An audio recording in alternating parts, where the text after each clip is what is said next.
Tem muita gente que adora criticar Jojo, alegando que o autor vive se esquecendo das coisas, e que por isso Jojo é ruim e não possui muita história. Mas hoje eu estou aqui para te mostrar que não é bem assim e que Jojo tem sim uma história rica em detalhes, mostrando a genialidade do Araki e que Jojo não é só bizarrice. Vamos lá?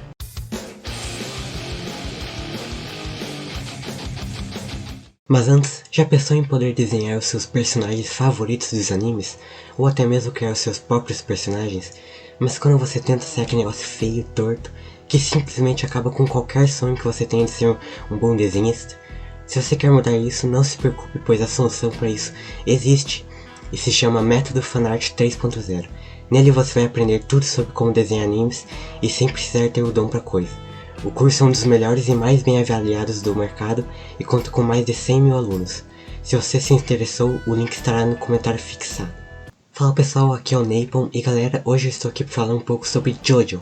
Esse que é um anime que divide um pouco o pessoal. Tem aqueles que amam e aqueles que odeiam. E as críticas mais comuns daqueles que não gostam é que o autor sempre se esquece das coisas, que a história está cheia de furos de roteiro e que Jojo é só um anime bizarro e só tem pose. Mas isso não é verdade e Jojo tem sim muitas coisas nas entrelinhas, simbolismos, foreshadowings e detalhes que na maioria das vezes não são notados pelas pessoas. E é isso que eu vou mostrar pra vocês agora.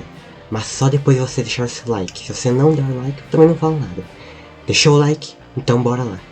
O lado esquerdo do Dio. No episódio 36 do anime, vemos a tentativa do Ho-Horse de tentar matar o Dio.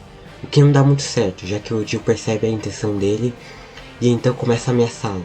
Então vemos ele queimando seus 2 dedos indicadores, mostrando que o seu fator regenerativo age mais rápido do lado direito.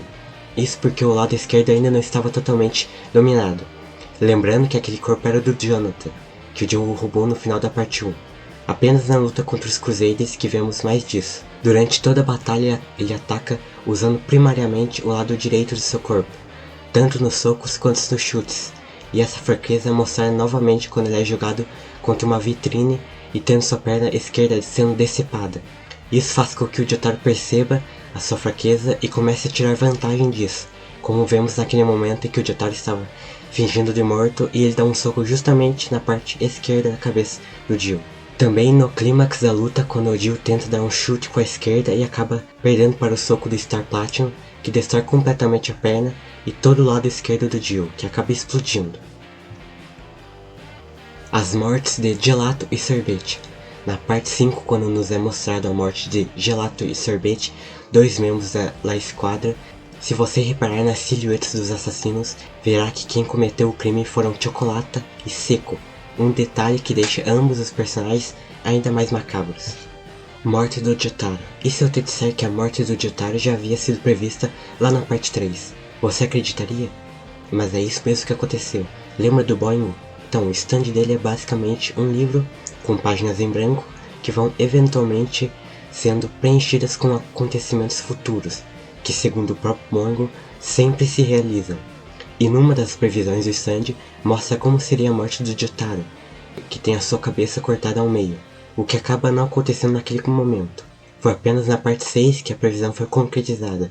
Durante o confronto com o Pucci, o Prado usa aquele mesmo truque do Dio de jogar as facas e arremessa elas contra a Jolene, o que faz com que o Jotaro, que estava pronto para matar o Pucci, desistisse de matá-lo para salvar a Jolene, o que acaba levando a ele ser atingido pelo Made in Heaven, que dividiu o rosto de Jotaro ao meio, assim como na previsão feita pelo stand do Boing. O Destino. Talvez você não tenha percebido, mas o destino é um conceito que está presente em praticamente todas as partes de Jojo, sendo algumas vezes um dos principais temas. Na parte 1 temos o personagem Tom Perry, que chegou em um nível tão grande no uso do Ramon que ele conseguia prever momentos importantes da vida de uma pessoa apenas tocando sua mão. Na parte 3 temos o Boing, como eu já disse no item anterior. Temos também basicamente toda a temática da parte 5, que é sobre as consequências de tentar mudar o destino e como isso acaba trazendo mais desgraça. E também o Diabo, que tem o poder de ver o destino, além da parte 6, onde todo o plano do Dio surge dele percebendo que o destino se manifesta como uma força gravitacional. Polnareff, Deus e o Diabo. O nosso próximo momento é uma rima narrativa simplesmente incrível envolvendo Polnareff, o Dio e o Diabo. Com certeza uma das cenas mais icônicas da série, Sem dúvidas, é quando Polnareff confronta um Jill na escada de sua mansão. Nesse momento, vemos um Polnareff, que nessa metáfora representa os humanos, se vê numa posição abaixo do Jill, que em italiano significa Deus. E apesar de se esforçar para tentar fazer alguma coisa, ele é completamente subjugado pelo Jill, que não deixa ele nem ao menos se aproximar, o que pode demonstrar o poder de Deus sobre a humanidade.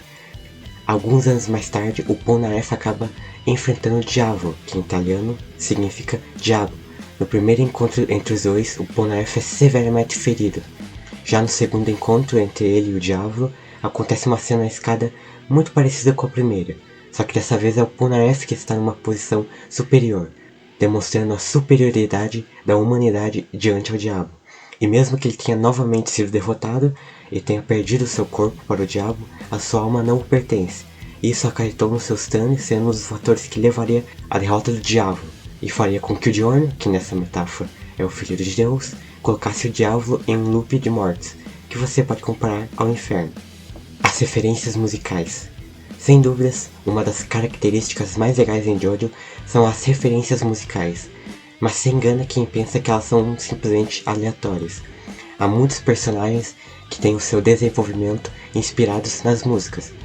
Só esse tema renderia um vídeo inteiro, mas para o propósito desse vídeo eu peguei apenas Jill, que para começar tem o seu nome inspirado no grande cantor de heavy metal Ronnie James Dio. Mas as referências vão além do nome, e como principal fonte de inspiração temos a música Holy Diver, que significa mergulhador divino. Só com isso já podemos citar o The World, que tem um visual semelhante ao de um mergulhador. Também podemos traçar paralelos com a letra da música. Veja só, Holy Diver, você esteve tanto tempo no mar da meia-noite. O que é basicamente o que aconteceu com o Jill, que ficou centenas de anos embaixo do mar antes de ser acordado. Mas é isso, pessoal. Se você gostou do vídeo, não se esquece de se inscrever, porque isso me ajuda demais, ainda mais esse início do canal, que é bem difícil de crescer. Ah, e não se esquece do sininho também, para quando novos vídeos saírem, você ser notificado. No mais, se tiver alguma sugestão de vídeo, pode deixar nos comentários. É isso então, valeu!